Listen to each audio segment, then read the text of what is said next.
Hello সবাইকে, this is me Ramisha friend from Ramisha's tiny tales. সবাইকে আবারও ওয়েলকাম করছি আমার ছোট্ট একটা ডেইলি ভ্লগে। আজকে সারাদিন আমি কি করেছি তাই নিয়ে থাকবে আজকের ভ্লগ। আশা করি ভালো লাগবে।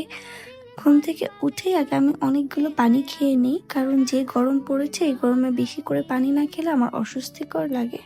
তারপর চটজলদি গিয়ে ফ্রেশ হয়ে নিলাম। ফ্রেশ হয়ে এসে ঘরটা আগে গুছিয়ে নিলাম। ঘরটা গুছানো থাকলে আমার মনে হয় আমার অর্ধেক কাজ শেষ। ঘর গুছিয়ে তারপর আমি আমার স্কিন কেয়ারটা করে নিলাম। এই গরমে সানস্ক্রিন না দিলেই না, তো আমি সানস্ক্রিনটা সব সময় দেওয়ার চেষ্টা করি, যতই গরম পড়ুক বা গরম না পড়ুক। তারপর আমি আমার ডিটক্স ড্রিঙ্কটা বানিয়ে নিয়েছিলাম চিয়া সিডসের সাথে। আজকে জাস্ট একটু গ্যান্ডারির রস খেয়েছি, কারণ যে গরম পড়েছে এই ঠান্ডা ঠান্ডা গ্যান্ডারির রস খেলেই একটু শান্তি লাগবে, একটু আরাম লাগবে। তারপর চলে গেলাম ব্রেকফাস্ট বানাতে।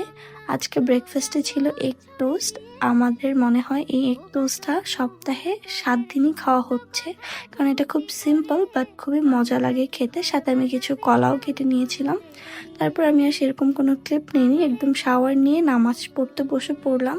আসলে এই গরমে আমার ভ্লগ করতে একদমই ইচ্ছে করে না, তার উপর সকাল সকাল অফিসের কাজ তো থাকেই, তাই সেভাবে ভ্লগটা কন্টিনিউ করা হয়নি। দুপুরে শাওয়ার শেষ করে খাওয়া দাওয়া করে নিলাম।